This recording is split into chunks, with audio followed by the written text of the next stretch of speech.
Komið sæl, núna alþjóðlega bólusetningarvikan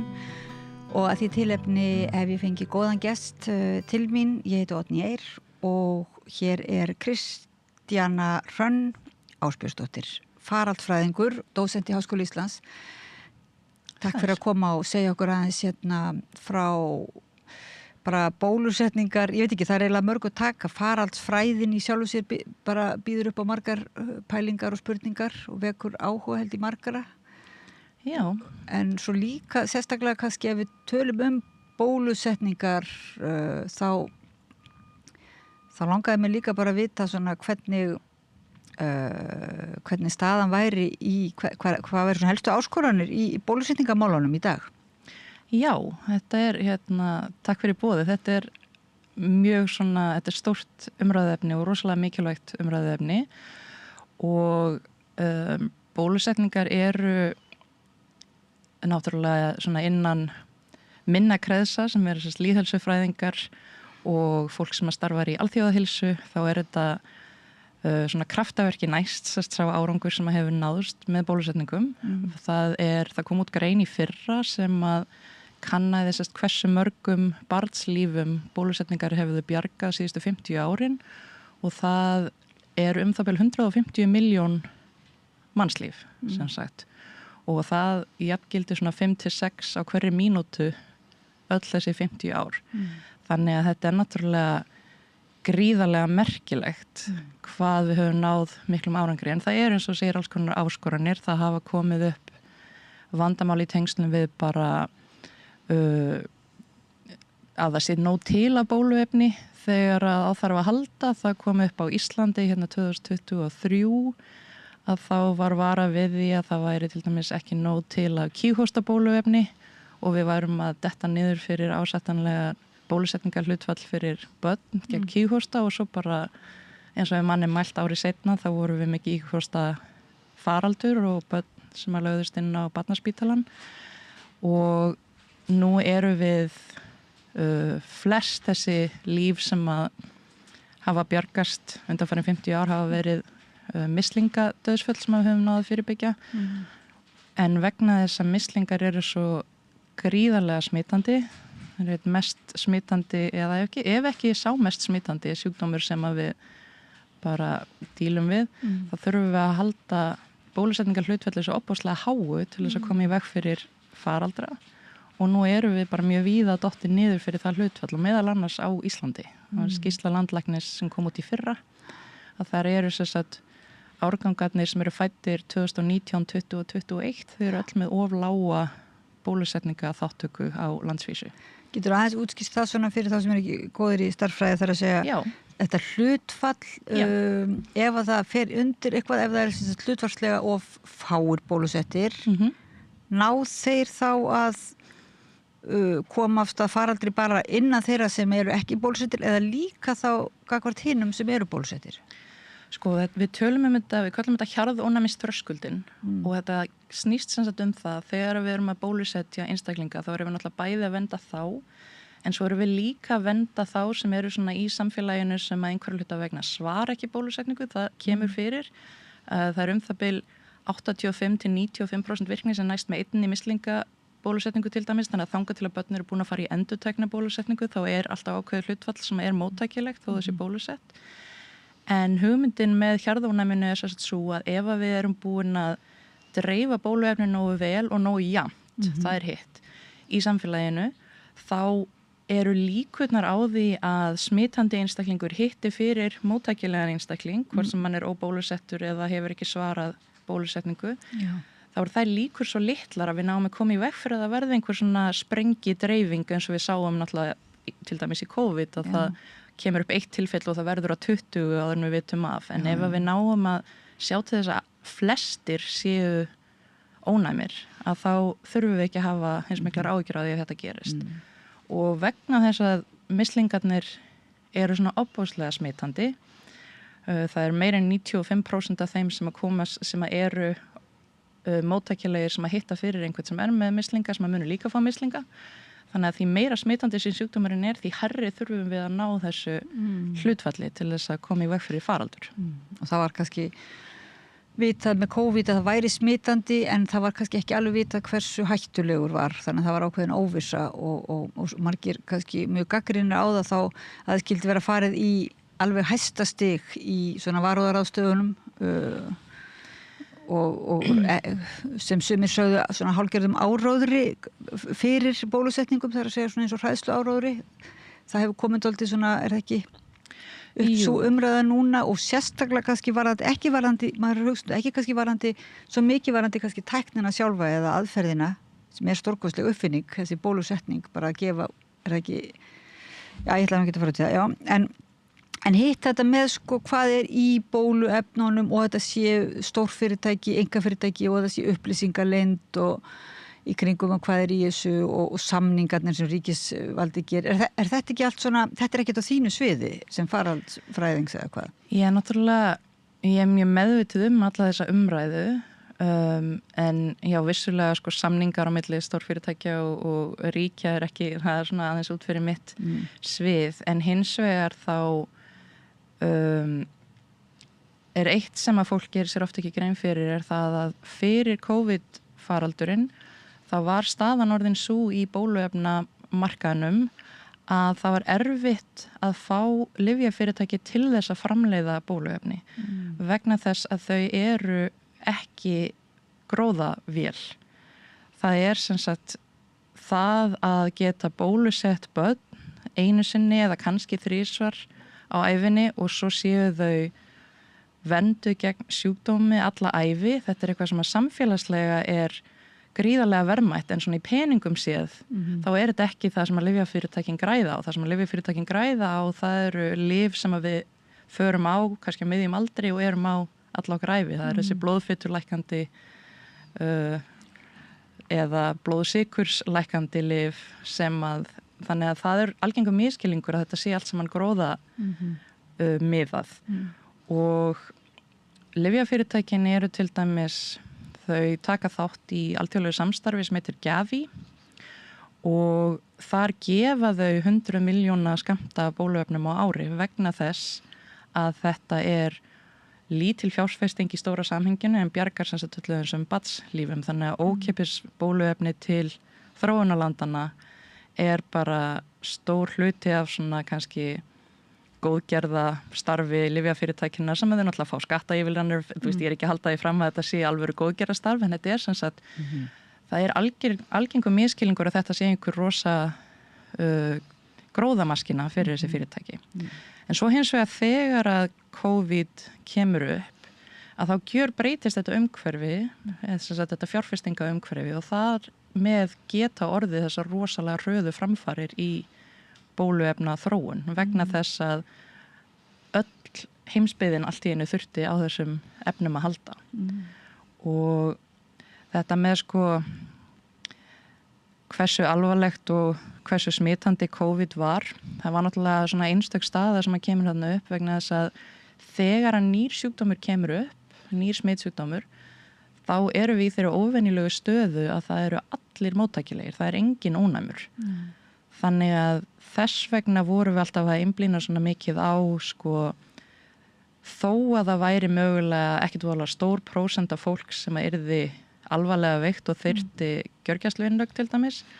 þá er það svo fljótt að telja ef að öll þjóðin er móttækilega fyrir sjúkdómnum og 10% okkar veikjast öll í einu og það er lítil hlutfall sem að þarf gjörgæslu en það er ekki nóg mörg pláss og þetta er það sem við vorum alltaf að reyna að vinna með og það sem að stefna Íslendinga var að miða alltaf aðgerðir út frá því hvað heilbrigðiskerfi réði við að sem sagt passa upp á að álagið færi aldrei svo hátt að við myndum lendi því eins og kom upp á Ítalíu og Spáni og New York og fleiri stöðum þar sem að faraldurinn fór rosalega geist af stað að það þurfti að vísa fólki frá gjörgæslum. Það er bara svona áfall fyrir heilbrigðisstarfsfólk og aðstandendur og heila þjóð sem að maður er lengi að bara vinna úr. Það þurfa að segja að þú þarft gjörgæslupláss en það er ekkert í boði. Þannig að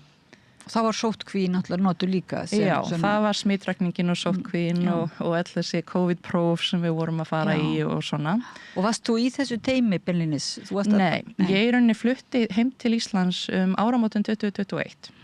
Þannig að það var samstarfsfólk mitt við háskólan sem núverandi samstarfsfólk mitt sem að var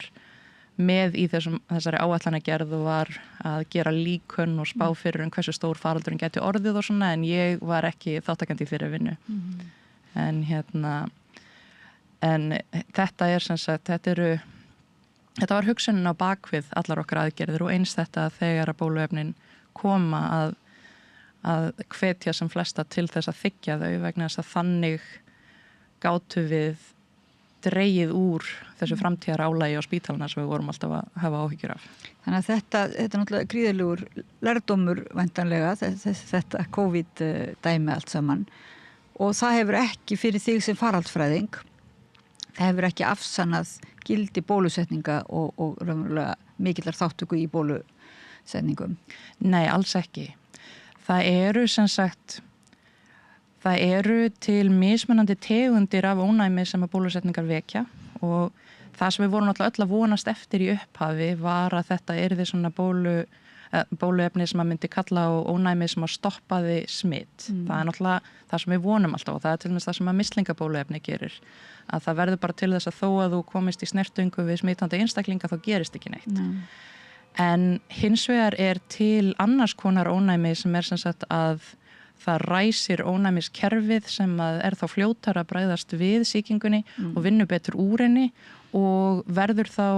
til þess að við verðum miklu minna veik. Það eru miklu færri sem að lenda á spítala eftir að bóluefnin koma til, þrátt fyrir að það séu miklu fleiri sem að veikjast í rauninni. Það eru miklu fleiri sem að smitast en við veikjumst minna og þar af leiðandi þurfum við ekki að hafa þessa miklu lýðheilsu aðgerðir lengur vegna þess að við vitum að kerfið ræður við það vegna þess að flest okkar munu fá COVID og það getur verið hundleiðilt að fá COVID og við getum orðið veik en við erum ekki svona heilt yfir með eins mörg eða eins stórt hlutfall sem að verður alvarlega veikt. Já, þannig að þetta bóluefnin sem við fengum var svona, það vakti upp ónæmiskerfið og vann stíðan úr því. Það getur þá tekið lengri tíma því það er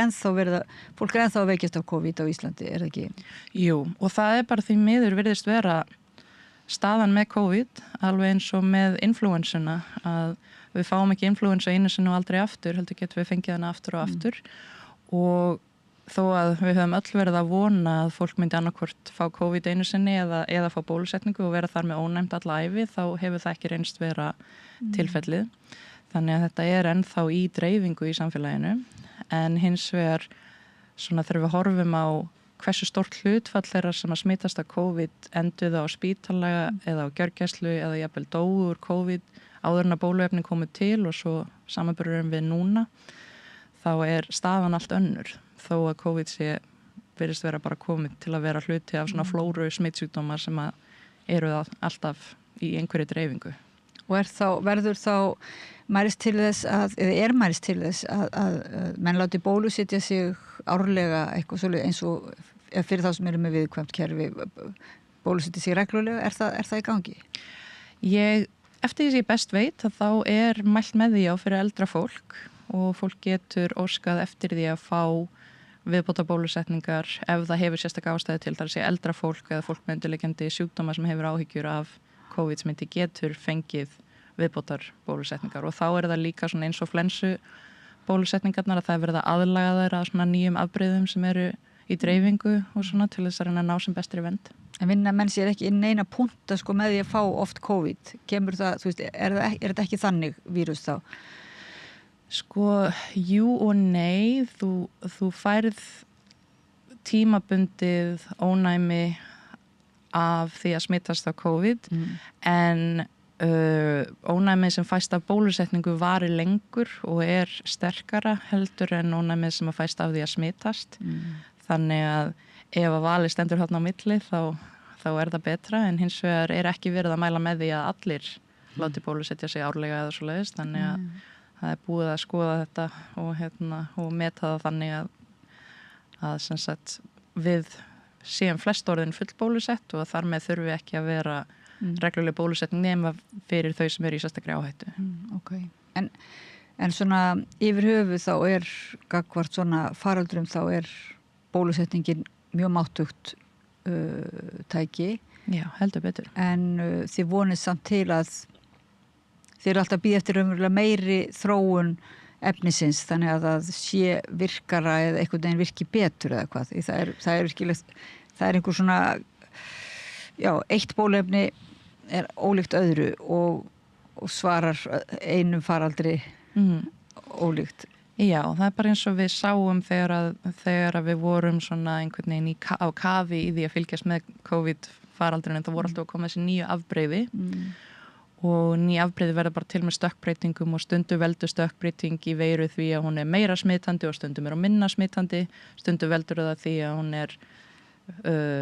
að sjúkdómurinn sem við fáum er alvarlegri og stundum er að minna alvarlegur, þannig að stökkbreytingarna geta gerst í allar áttir og þess vegna eru flensu faraldrar misalvarlegir ár frá ári. En við erum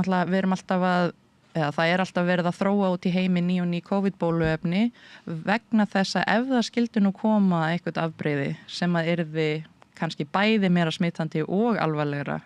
heldur en þau sem við höfum verið að díla við undanfarin ár, að þá er gott að það sé þróun að vinna í gangi til þess að sé þá hægt að við séum svona fljótar af stað til þess að bólusetja gegn því afbrigði. Og ef það er einhver allt annars konar veira eða allt annars konar faraldur, er þá hægt að nota sér eitthvað þá þróun að vinna, vera fljótar af stað með annars konar bóluefni? Já, heldur betur. Það er mRNA-tæknin var búin að vera í þróun í áratugi áður en að COVID kom til, en það hefði aldrei orðið til bóluefni sem var tilbúið á marka. Þetta var bara svona eins og gengur með svona akademisk vísindi að þetta svona lullaði og var verið að kynna þetta á ráðstöfnum og lofaði alltaf góðu, en það sem vantar er náttúrulega stór innspýting af peningum til þess að sé hægt að koma þessu alla leið og þegar að heimsfaraldurinn verður þá allt í einu er kostnaðurinn ekki svona eins mikil hindrun og þess vegna fáum við þessa óbúslega hröðu þróun á COVID-bóluefnunum og mRNA-tæknin er mjög sveigjanleg tækni og þess vegna er verið að vinna í því að þróa alls konar bóluefni með þessari mRNA-tækni. Á ég að spyrja þig út í hvað mRNA-tækni er eða er það mjög svona, er það bara heill fyrirlestur? Ég get stiklað á stóru að sem sagt, mRNA er svona, ég hef lýst því svolítið þannig að þetta er svona uppskrift, þetta kemur venjulega frá frumukjarna og er sendt út og þetta eru bara svona skilaboð þar sem stendur búum til svona og þá er það sem þetta er uppskrift af próteini sem á að búa til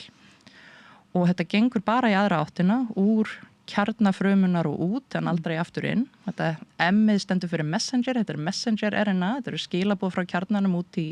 restina líkamannum og byggt á þessi mRNA þá býr sem sagt okkar líkami til prótein og þegar við sprautum fólk með mRNA bóluefni gegn COVID til dæmis, þá var það þetta broddprótein sem var einkennandi fyrir COVID sem var verið að sagt, senda inn uppskrift að og líkaminn okkar grípur þessa uppskrift á lofti og býr til broddprótein og þá er allt í einu komin broddprótein í dreifingu í líkamannum án þess að við þurfum að smitast og ónæmiskerfið lærir þá á þessi broddprótein og er búið að búa sér til mótefni og átta sig á því og sagt, búa til minnisfrumur sem að muna þá hvernig þetta broddprótein virkar og hvaða mótefni var búið að þróa til þess að bregðast við því. Þannig að þegar það sést næst, þá er það utan á COVID-veirunni en ekki bara svona í lausu lofti eins og þegar það er búið til af mRNA bóluefninu, að þá er ónæmiskerfið fljótar af stað og það þekkir þetta broddprótein og það bregst við því. Þannig að áhyggjurnar sem ég hef heyrt af mRNA eru gjarnan að þetta sé að breyta okkar erfðaefni en það er náttúrulega bara miskilningur vegna þess að okkar erfðaefni er DNA sem er svona tvöfalt eins og rennilás og byggt á DNA þá getum við búið til lítil afrit af litlum hluta og þessi afrit eru þá bara einföld, það er eins og hálfur rennilás og það er það sem mRNA-ið er og það á greiða leið sem sagt út úr kjarnafrumunar en ekki aftur inn. Þannig að þó að við sendum mRNA inn í líkamann sem að kemur ekki úr okkar frumum að þá breytir það engu það sem er að gerast inn í frumukjarnanum og er þar leiðandi ekkert að breyta hann inn í efni. Okay. En ég feina, ég ekki að fara í munnlegt próf þetta en kannski heimskuli spurning þá, en erum við semst alltaf að svara samt þessu skilaboðum eða þessu boðið þarna frá frumunni ekki hægt að koma einhvern veginn að tala við frumuna þannig að hún sendi þetta ekki út? Sem sagt, mRNA-ið úr bóluefninu. Sko, það náttúrulega fruman í rauninni kemur, eða sérst kjarni frumuna kemur þess ekkert við, vegna þess að mRNA-ið kemur bara með bóluefninu og gripið á lofti eins og þetta séu skilaboð frá okkar eigin frumu og það unnið út frá því til þess að búa til prótein og svo þegar próteinið komið í dreifingu þá bregst ónæmiskerfið við. En svo bara brotnar þetta mRNA niður. Þetta ekkert í okkur að eilífu. Nei, en ég meina kjarnin sem að talar þarna eða sendir út, það ekki tæknin sem getur haft áhrif á kjarna frumunar. Ekki þessu tengt. Nú ég ekki erfðafræðingur, sko, en sem sagt, við erum alltaf, líkaminn allan daginn að senda skilaboð að þurfa að búa til meira af þessu próteini og það kemur allt saman frá kjarnafrumuna, þannig við viljum alltaf ekki hafa áhrif á það kerfi. Það kerfi sem að sinnir okkar eigin bara vöðva uppbyggingu og mótefnaframleiðslu og öllu mögulegu. En þegar við notum mRNA bóluefni þá erum við bara að koma með svona utanakomandi uppskrift í staðinn fyrir að frumurnar okkar koma ekki þar að, heldur það bara utanakomandi skilaboðum að búa til veiruprótein svo við getum lært hvernig það á að bregðast við því. En þú væntanlega ert kannski með svona sérhæfingu og ert ekki að taka inn í myndina sem faraldsfræðingur það sem kallast forvarnir eða jafnvel endurhæfingu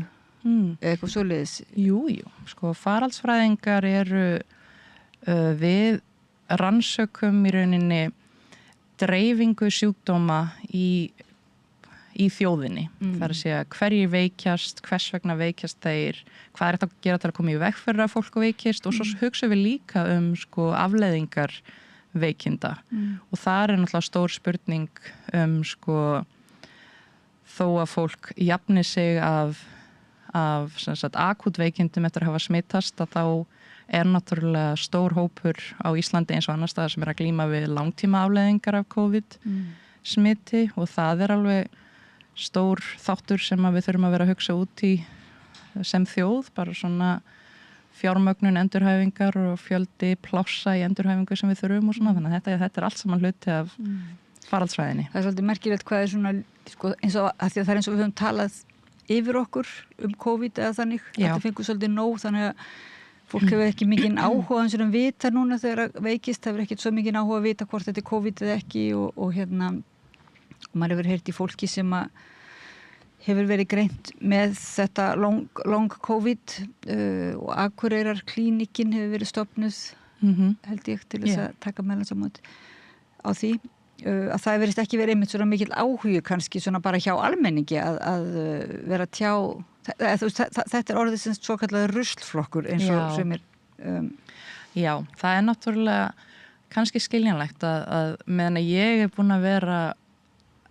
með áhuga á þessum fræðum náttúrulega í nánast í áratugir, skulum við segja. Ég byrjaði í faraldsfræðinámi 2009, þannig ég búin að vera að hugsa smitsjúkdóma og dreifingu og afleiðingar allan daginn, alla daga síðan þá. En ég reiknaði alltaf með því að þetta yrði svona viðfangsefni sem að myndi kannski ekki endilega koma öllum við. Þetta væri bara eitthvað sem ég geti verið að stúrsa við í mínu horni og reyna að láta það gott að mér leiða. En svo allt í einu neyðumst við öll til þess að vera opbóðslega upptekin af þessu í mörg ár. Og það bara mjög skiljanlegt að þegar að mesta hættan leiðin hjá, þegar lífið svona komið aftur í svona fyrra horf, að þá langar fólk ekkert að halda áfram að ræða þetta. Og þá líka bara svona það alveg svona ákveðið áfall sem að við erum kannski mislangt komin með að takast á við að því þetta náttúrulega, það mjög mikið áfall að allt í einu þurfa að hugsa smitsjúkdóm og hugsa áhættuna og hugsa hættuna á að missa ástvinni eða hvort að samkomubönn sé hafa slæm áhrif á þroska barna og þetta náttúrulega, það rosalega margt í þessu og mögulega hefðum við þurft eða mögulega þurfum við að svona gera þetta upp í góðu tómi en ég veit bara ekki alveg hvort að fólk tilbúið. Það það ofboðslega margir einmitt sem að vilja bara ekki heyra á þetta minnst. En þá kannski spurninga mitt, því að við vorum að pæla í hvort að lyfjafyrirtækin væru tilbúnari og lærðu og þið, faraldfræðingarnir og stjórnvöld og svo leiðis hefur lært, en þá spurning líka hvort að sko þjóðin eða almenningur sé tilbúnari ef að kemur annar svona álíka,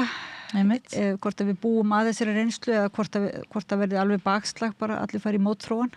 Það nefnilega, ég hef svolítið haft áhyggjur af því einmitt, að fólk svona,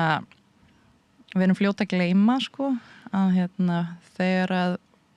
COVID kom fyrst og það voru miklu fleiri dauðsföll á hver 100 smitt og svona, fólk er mjög fljóta að gleyma því og svona hugsar mest kannski síðustu mánuðina þegar við vorum flest orðin bólusett og svo komið Omikron sem var miklu minna alvarlegt svona meðaltali og fólk var orðið óþolamótt og nefnt ekki að standa í þessu lengur. Þannig að ég hef áhyggjur af því einmitt hvort að almenningur muni vera eins móttækilegur eins og hann var þegar að við tókumst á við COVID, af því að Íslendingar voru opaslega samtaka og samhent í því að þetta væri bara verkefni sem þyrfti að leysa og komast í gegnum, þó að það hef alltaf verið svolítið skipta skoðanir, það var svona heilt yfir voru allir bara saman í liði í þessu, en það er ekki alveg víst að svona áhugavert líka hvernig fólk var meðvitar bara svona faralds hvernig raunverulega væri hægt að smitast og þannig. Akkurat. Og maður hélt raunverulega að menn myndu hætta að heilsast með handabandi eða kissast, en það var nú aldeilis ekki. Nei, ég var svolítið að vona að við myndum kannski halda okkur við að vera með grímu ef við varum að hósta til dæmis. En fólk var svo þreytt á grímunum að það var mjög fljótt að leggja þeim leið að mátti. Kannski ekki hvort unga börnum að veit ekki á spítunum og svona. Já. En er eitthvað annað, þú sem faraldfræðingur, þú segir að það verður rosalega innspýting þegar kemur peningur inn í svona bóluefna þróun og framleiðslu og dreifingu. Sko, myndir þú, ef þú myndir ráða, sko fengir að ráða, myndir þú vilja panta slíka innspýtingu í fleiri bóluefni? Eru fleiri faraldrar sem að væri hægt bara að losna við eða þannig? Já, ég held það. En það er náttúrulega annars vegar sko að bóluefnið sé tilbúið og til taks. Það er náttúrulega stór hluti af þessu, en svo þarf líka að vera samkomulag það, þess að fólk þarf náttúrulega líka að þiggja bóluefnið. Það er svona kannski stærri hindrunin sem við erum að díla við núna, en svona ný bóluefni á undanförnum árum, það til dæmis HPV bóluefnið er náttúrulega tiltölulega nýlegt og nú að verða að lýsa því yfir að, ég man ekki hvort það var í Ástralíu eða Nýja-Sjálandi, að það er búið að í rauninni útrýma leghálskrabbamein. Það hefur ekki greinst leghálskrabbameins tilfelli og þetta er náttúrulega það að við séum komin á þann stað að við getum bólusett gegn krabbameini er náttúrulega alveg stórkvæslegt og HPV bólusetningin gengur vel og er áhrifamikil og svona, en svo er verið að vinna að nýju mRNA bóluefni gegn Epstein-Barr veiru sem er veiran sem veldur einkirningssótt og það væri náttúrulega, það getur verið opaslega anstekilegu sjúkdómur til að lenda í og það eru oft börn og unglingar sem eru að fá einkirningssótt, þannig að það væri mjög jákvætt, en svo eru líka sagt, stóru sjúkdómarnir sem að ég hef áhyggjur af sem sagt, að því að ég starfa aðalega í alþjóða heilsurannsóknum og þá eru það náttúrulega HIV, berklar og malaría, það er þessi stóru. Og það er komin nýtt malaríubóluefni sem er rétt að byrja í dreifingu. Það eru til gömul berklabóluefni en þau eru ekki fullkomin og það væri mjög mikill fengur að fá ný berklabóluefni sem að venda betur. Þú nefndi berkla, ertu að tala um HIV bóluefni? Nei, þess að HIV bóluefni er náttúrulega, það hefur verið, við hefum reynt að þróa það í áratugi og gengur frekar illa. Það er opaslega erfitt vegna þess að HIV sýkir ónæmiskerfi sjálft og það var svo erfitt að virkja ónæmiskerfi gegn HIV. En berklar eru sko í eina tíð var bólusett á Íslandi gegn berklum og við erum enn að bólusetja gegn berklum í þróunarlöndum en virknin er ekkert eins góð og hún mætti vera og ekki nærri eins góð eins og virknin af öllum barnabóluefnunum sem við erum að gefa, þannig að það held ég að væri og þetta er ein af svona algengustu dánarorsökunum á heimsvísu, þannig að ef við gætum bólusett betur gegn berklum væri það mikill Og það eru frekar nýleg berkla smitt var ekki fyrir norðan eða? Það hefur verið alltaf af og til að koma upp, það hefur aldrei verið faraldur en það hefur alltaf komið upp af og til tilfelli á Íslandi, en svo eru opaslega stóri faraldrar eins og í Austur-Evrópu og náttúrulega mikið í Afríku og í öðrum þróunarlöndum sko. En hvað með sko, já þannig að það er ekki nóg að ná þessu hjarðónæmi kannski hjá einni þjóð heldur þyrfti að nást upp í heiminum sem var nú oft talað í COVID líka láta þar koma ákveð svona réttlæti var það ekki talað það sem var reyna svona tákgræn mynd það ef að við huguðum ekki að þjóðunum í kringum okkar þá myndi það geta lent á okkur. Jú, og það sem að gerðist náttúrulega í COVID er nákvæmlega það sama eins og hefur gerst með önnur ný lyf, byltingakend lyf sem eru ekki bóluefni, heldur bara svona lyf gegn ég segi háþrýstingi og blóðfitu og sykursýki að þau koma síðast til þróunarlandana þannig að það er talað að það eru stærðfræði líkon sem segja okkur að COVID-bóluefnin hafi komið í veg fyrir 14 milljónir dauðsfalla á fyrstu 2 árunum sem þau voru eða frá því að þau koma á markað en það er ekki nema svona örlítill hluti, það eru svona fallega myndir það sem er sýnt sko hversu mörg dauðsföll við höfum fyrirbyggt í hvaða ríkjum og lágtekjuríkin, þetta er bara svona þetta valla sést vegna þess að við vorum svo sein að koma bóluefnunum til lágtekjulandana að Bandaríkin keyptu til þess að tryggja sig ef að fyrsta bóluefni skyldi klikka þá keyptu þau margfalt fleiri skammta af bóluefnum heldur en þau þurftu og í staðinn var ekkert eftir fyrir fátækustu ríki sem gátu ekki boðið sömu upphæðir þannig að þetta svona heilsuréttlæti í kringum bóluefni er stórt viðfangsefni og þess vegna er þetta Gavi verkefni sem ég myndist á til þar sem að lyfjafyrirtækin skuldbinda sig til þess að gefa fullt af bóluefnum sem að gagnast í lágtekjuríkjum. Já. Og Íslendingar eru þáttakendur í slíkum í slíkum verkefnum en til dæmis núna vegna þess að það er vegna alls þess sem er að gerast í Bandaríkjunum að þá er verið að draga mjög mikið fjármagn út úr Gavi sem að lyfjafyrirtækin eru þáttakendur og ríki og svona alþjóðaheilbrigðisstofnun og fleiri hvort að Barnahjálp Sameinuðu þjóðanna er líka aðili að Gavi en þegar að stór þáttakendi eins og Bandaríkin í rauninni bara svona dreifur sig út úr svona þá er hætt við að það fara á hliðina og vegna þess eins og ég segi að mislingarnir sérstaklega við þurfum svo opaslega hátt bólusetningar hlutfall til þess að vernda börn að það má ekkert mikið klikka til þess að við förum ekki að sjá bara 1000 smita og dauðsföll í framhaldinu. Er einhverjir faraldra svona lokum, er einhverjir fáum svona helstu fréttir, þetta séu svona skemmtifréttir eða ekki skemmtifréttir náttúrulega, en er einhverjir faraldra sem þið sjáu fyrir að eru í heiminum og gætu komið eins og til dæmis til Íslands sem þarf að varast eða er þetta bara meira og minna svona eins og kaninn upp úr hatti, þannig séð? Sko, þegar að áður en að COVID kom til, þá í rauninni gaf Alþjóðaheilbrigðisstofnun út lista af svona helstu ógnum við alþjóðaheilsu og þar var nýr heimsfaraldur. Þetta var þau spáðu þessu, það yrði nýr heimsfaraldur væri ein af 10 stærstu ógnum við öryggi og alþjóðaheilsu. Og þá héldu þau að það yrði ný influensa. Influensa sem að væri ólík þeim sem við höfum tekist á við áður. Og það er náttúrulega alltaf verið að vakta fuglaflensuna, hvort að hún sé að sýna þess merki að fara að berast frá mannesku til mannesku í staðan fyrir að berast bara á milli dýra og svo frá dýrum til fólks. Vegna þess að hún verður ekki hún öðlast ekki það sem er kallað svona heimsfaraldurshæfni fyrir hún fer að smitast frá manni til manns. Þannig að það er alltaf verið að fylgjast með influensinu vegna þess að það eru svo fljótar að breytast og hvort að það sé eitthvað svoleiðis. Þannig að það er svona kannski það sem ég myndi helst. En já, hverjar eru spárnar núna þá? Er spá nýjum heimsfaraldri eða? Það er ekki virkspá slíkt, nei, en eins og ég segi það 2019 var þetta sett á korti sem eina af okkar stærstu ógnum, þannig að það er alltaf ástæða til að vera að fylgjast með og það er gott samstarf á heimsvísu að láta vita þegar að nýjir sjúkdómar láta á sig krála þegar það kom upp nýjir faraldrar eins og þegar COVID kom upp fyrst.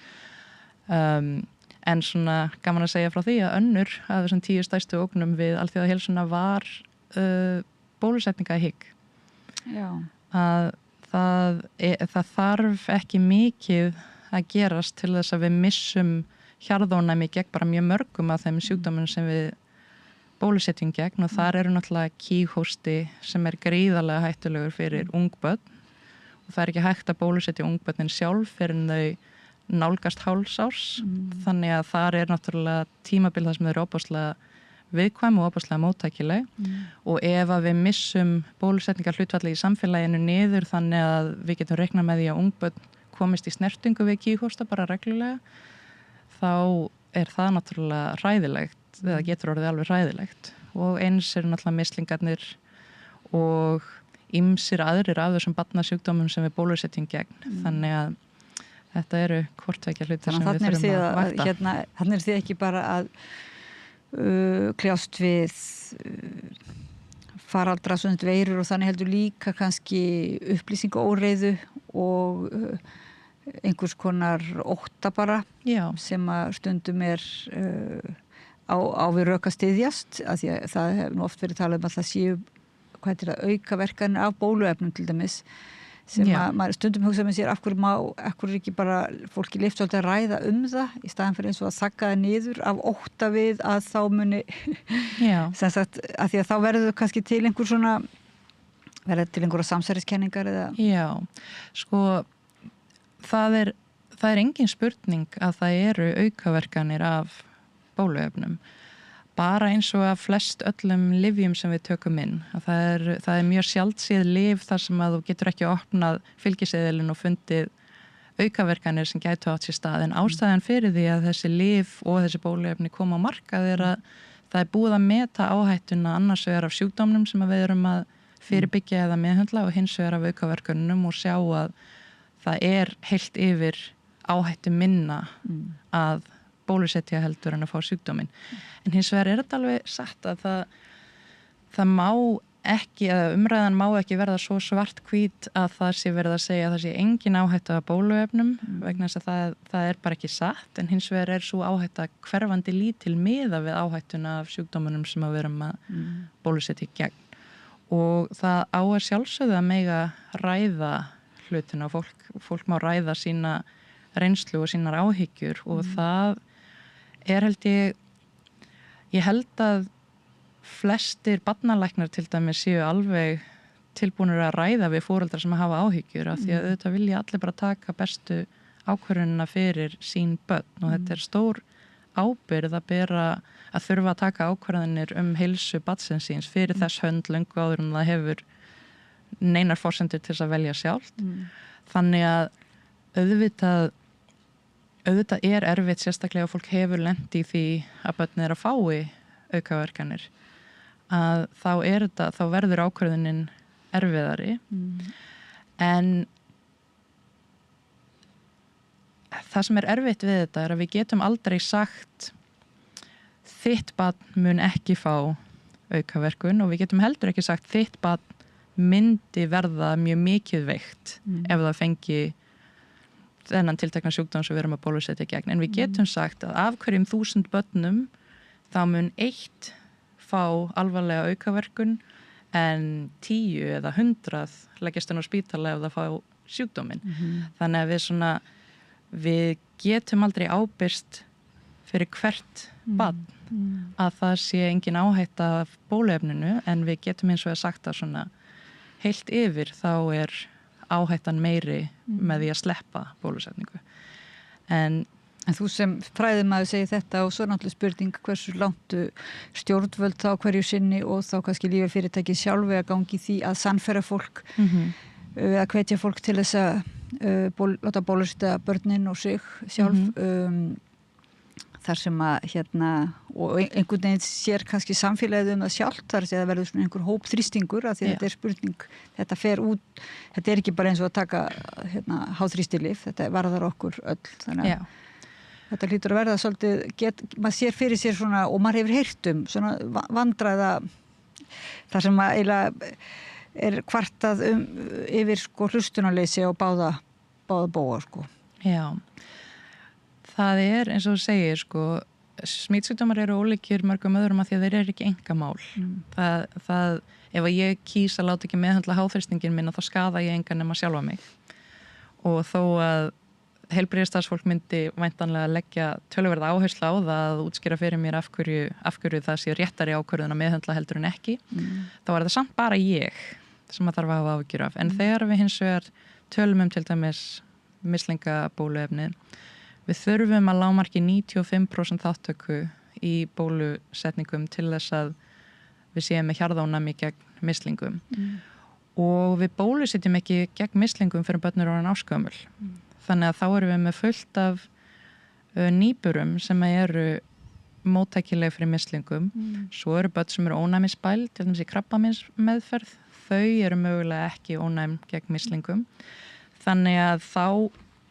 verður eðlilega til svona öðru vísi umræða vegna þess að það er svona tölfræðilega séð margfalt öruggara fyrir þitt heilbrigða barn að vera bólusett gegn mislingum. Það er miklu ólíklegra, margfalt ólíklegra að það verði neina slæmar afleiðingar af bólusetningu heldur en af mislingunum. En það er ekki bara það, heldur er það líka öll börnin sem að eru ekki í stöðu til þess að vera bólusett. Þannig að þá verður til meiri þrýstingur af því þetta er ekki enga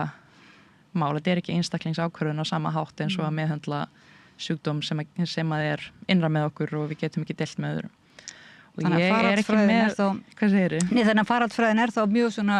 samfélagslega áhugavert svið og fag og svo náttúrulega líka þá læknisfræðilega, þar sem að kannski er ekki svo margt ókannað í ónæmiskerfinu sjálfu einhvern veginn. Jú, það er óbúslega mikið. En já, það er ekki spurning að það er mjög mikið við erum svona sem fræðisvið, þá kemur læknisfræðin okkur mjög mikið við en líka samfélagsvísindin og svona til dæmis þetta með að svona sem þjóð þá erum við Íslendingar frekar svona samtaka og við erum tilbúin að taka á okkur ýmislegt sem að gagnast samfélaginu og gagnast öðru fólki og bólusetning fellur svolítið kannski í þann flokk en svo eru aðra þjóðir sem eru svona einstaklingsmiðaðir í hugsun og einmitt vilja líta á bólusetningu sem einstaklingsákvörðun sem kom engum öðrum við og þannig að það er svona misjafnt hvaða nálganir þarf að vera með eftir því við hvern við erum að tala. En ég vona að við séum nú á Íslandi í þeirri stöðu að fólk geti borið upp sínar áhyggjur og fengið fræðslu og upplýsingar án þess að þurfa að upplifa að það sé þakka niðri eða ekki hlustað á það. Hvað með réttarlokum, hvað með fuglaflensuna, er hún ennþá í gangi?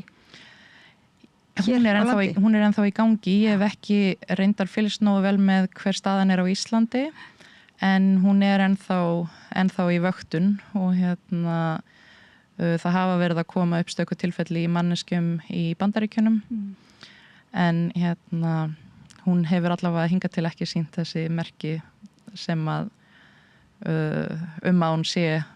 farin að smitast á milli fólks. Nei.